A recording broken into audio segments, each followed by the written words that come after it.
प्यारे बच्चों, स्वागत है आपका आपके अपने परिवार भारत वर्ष क्लासेस में। तो प्यारे बच्चों, अब भारत वर्ष क्लासेस आपके लिए प्रारंभ कर रहा है फाइनल एग्ज़ाम 2024 के लिए रिवीजन सीरीज़। प्यारे बच्चों, यह आपके फाइनल एग्ज़ाम 2024 के लिए मोस्ट इम्पॉर्टेंट वीडियो है बच्चा। तो इस वीडियो को आप पूरा देखिए, क्योंकि इस वीडियो में हम चैप्टर वाइज रिवीजन करने वाले हैं। आज से हम यहाँ पे चैप्टर वाइज रिवीजन शुरू कर दिए हैं, क्योंकि अब हमारे एग्ज़ाम में मात्र 1 महीना बच गया। इसी को ध्यान में रखते हुए हम यहाँ पे करेंगे चैप्टर वाइज रिवीजन। हम आज कक्षा 6 हिंदी पाठ्य पुस्तक के पार्ट 1 वीर तुम बढ़े चलो के सभी प्रश्न उत्तर का रिवीजन करने वाले हैं। ठीक है बच्चा, तो जल्दी से जुड़ जाएंगे और इस वीडियो को लाइक और अपने दोस्तों को शेयर कर दीजिए। वीडियो प्रारंभ करने से पहले आप लोगों से रिक्वेस्ट है कि जितने भी बच्चों ने भारत वर्ष क्लासेस को सब्सक्राइब नहीं किया है तो एक बार जल्दी से सब्सक्राइब कर लेंगे।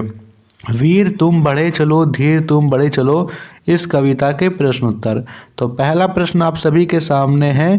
प्रश्न कहता है बच्चा, कवि वीर कहकर किसे संबोधित करता है।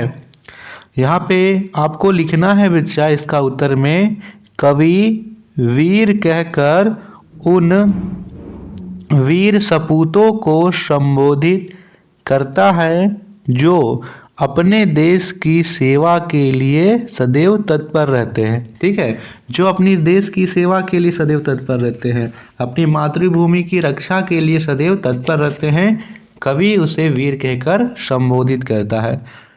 ठीक है, दूसरा प्रश्न यहाँ दे रखा है, कवि कौन सा प्रण करने के लिए कहता है।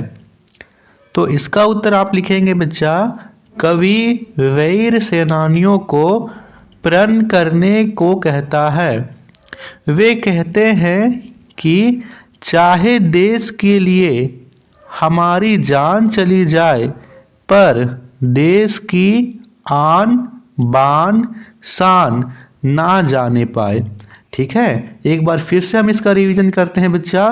कवि वीर सेनानियों को प्रण करने को कहता है। वे कहते हैं कि चाहे देश के लिए हमारी जान चली जाए, पर देश की आन बान शान ना जाने पाए। लिख लेंगे बच्चा। तीसरा प्रश्न यहाँ कहता है, इस कविता से हमें क्या प्रेरणा मिलती है। तो इसका उत्तर आप लिखेंगे, इस कविता से हमारे मन में एक नया उत्साह जागृत होता है। यह कविता हमें बताती है कि बाधाएं जितनी भी आए, हमें उनसे डटकर सामना करना चाहिए। ठीक है, ये हमें कविता बतलाती है। और यहाँ चौथा प्रश्न दे रखा है, निम्नलिखित पंक्तियों का आशय स्पष्ट कीजिए।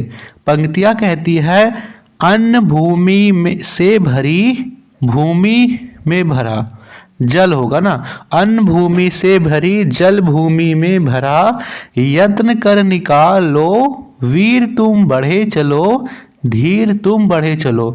हमें इसका आशय स्पष्ट करना है। तो आप इसके उत्तर में लिखेंगे बच्चों, इन पंक्तियों में कवि यह कहते हैं कि भारत की भूमि उर्वरा है। उर्वरा का मतलब है बहुत अधिक उपजाऊ है। जमीन में जल पूरित है, यानी जल भरपूर मात्रा में है। यहाँ की धरती रत्न गर्भा है, यानी इस धरती के गर्भ में बहुत मूल्यवान रत्न मिलते हैं।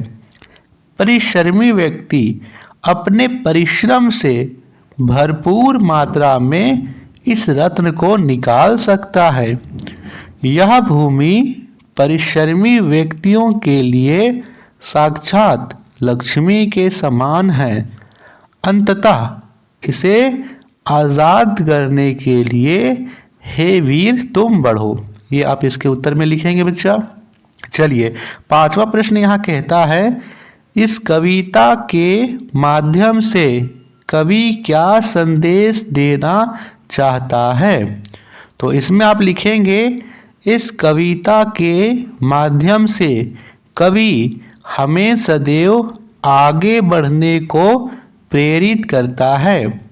कवि कहता है कि हमारे जीवन में जितने भी बाधाएं आए हमें उनका डटकर सामना करना चाहिए। ये आप इसके उत्तर में लिख लीजिए बच्चा और याद कर लीजिए। तो बच्चा ये था पार्ट 1 के सारे प्रश्न उत्तर। इसी तरह हम सभी चैप्टर के यहाँ पे क्वेश्चन आंसर रिवीजन करने वाले हैं और फाइनल एग्जाम तक हमारा बहुत सारी चीज़ों का रिवीजन कर लेंगे, सारी चीज़ों का रिवीजन कर लेंगे। ठीक है, तो आपको जुड़े रहना है, आपको हमारे साथ। इसी प्रकार से आपको सभी चीज़ें मिलती रहेगी। अभी तक आपने वीडियो को लाइक नहीं किया तो जल्दी से वीडियो को लाइक करेंगे, अपने अपने दोस्तों को शेयर कर दीजिए। थैंक यू बच्चा।